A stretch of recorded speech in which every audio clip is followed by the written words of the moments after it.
One question that we get a lot of the time at the clinic is, do you think I need a scan? Now, a lot of the time people ask this because they're in a lot of pain and they equate their pain to meaning that something is anatomically wrong. Now, the thing is that pain is a sense, right? You feel it. It would be the equivalent of me trying to see what you're seeing by taking an MRI of your eye. It doesn't work.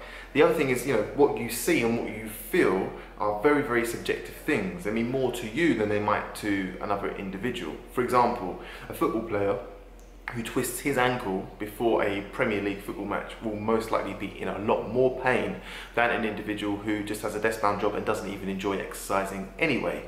Pain is very, very subjective. The meaning that we attribute to pain has a huge effect on how much pain that we feel.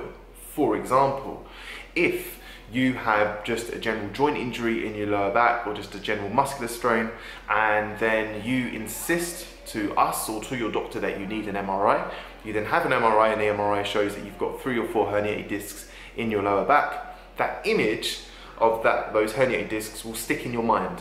They will give a lot of meaning to your pain, that your pain therefore means that something is damaged and something is seriously wrong. Now, unfortunately, too much to what you don't know is that it's very, very common to have herniated discs in your lower back. In fact, most herniated discs in your lower back are completely asymptomatic.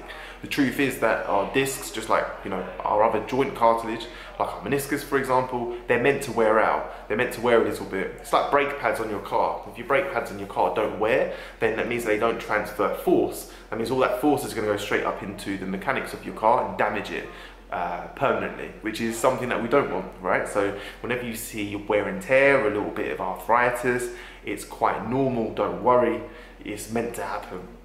So the question therefore is, what do we need? One thing we don't need is surgery. Surgery is shown to cause more pain and more issues later down the line. For example, they researched or they tracked individuals who had had knee arthroscopies, so where their surgeon had just gone in, cleared it out, and then given them some rehab after, shows that those individuals who had that are far more likely to have severe arthritis in later life than those individuals who don't have knee arthroscopies and just rely on exercise rehabilitation instead. And this was quite commonsensical, right? If you're in pain, you wouldn't want someone to cut open the injured area and cut it open some more and then stitch it up and then say that you're going to be okay. So the question therefore is, what do we need when we now know that your injury and your pain isn't actually related to the anatomical damage and it's not related to the amount of wear and tear there? The thing is that pain has far more meaning as a warning mechanism. So what are we warning against? Now, a lot of the time, the body is warning you that it's not competent, it's not tolerant of what you want to put it through on a day-to-day basis. Real simple, we make it more tolerant. We calm the area down. We can use that. We can use medication. We can use hands-on treatment, massage, articulation to make it feel a lot more comfortable for you. We can teach you to do the same thing on a day-to-day basis. This means that your pain drops on a day-to-day basis, which means that you're not bombarded with it, which means that we break the pattern. It's harder for pain to occur. But then, as well as that, we want to improve the tolerance. That's why we give you exercise rehabilitation. We give you exercises to strengthen the area specific to what you want to do. So if you want to bend down and pick something up, then we give you exercises which help that. If you want to play football again, we give you exercises which help that. The key is to make sure that we give you exercises which are motivating, stimulating, and easy enough to fit into your day.